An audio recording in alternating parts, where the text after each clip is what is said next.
225 अहमदनगर विधानसभा मतदारसंघ निवडणुकीत मतदारांचा उत्साह दिसून आला आहे। सकाळपासूनच मतदान केंद्रांवर मतदानासाठी रांगा लागल्या होत्या।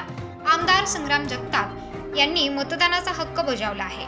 आमदार संग्राम जगताप यांनी प्रचाराच्या वेळी 100% मतदान करा असे नगरकरांना आवाहन केले होते। या आवाहनाला प्रतिसाद देत नगरकरांनी मतदानासाठी गर्दी केल्याचे चित्र दिसत आहे।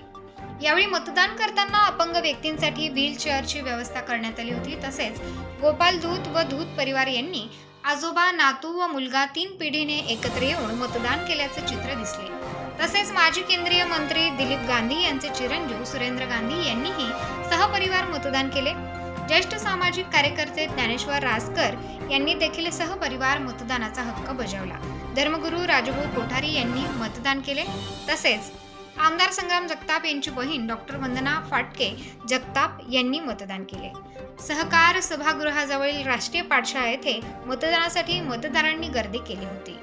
हा भैया, जसं आम्ही सातत्याने आव्हान करतो की नागरिकांनी उत्स्फूर्तपणे मतदानाकरता बाहेर पडावं, तर त्या आव्हानाला एक चांगल्या प्रकारचा प्रतिसाद आज मतदारांच्या मधून आपल्याला पाहायला मिळतो। कारण त्याचं कारण असं आहे की सकाळी जर 7ला मतदान चालू होणार होतं तर अगदी 6:30 पावणे 7 पासून रांगा मतदानाकरता लोकांच्या नागरिकांच्या लागलेल्या होत्या। आणि म्हणून अशा मतदार बंधू भगिनींचे मी मनापासून आभार व्यक्त करतो की अशाच प्रकारे त्यांनी एक लोकशाहीमध्ये सहभागी झालं पाहिजे, मतदान करून सहभागी झालं पाहिजे, आणि म्हणजे हे पाहायला मिळालेलं आहे।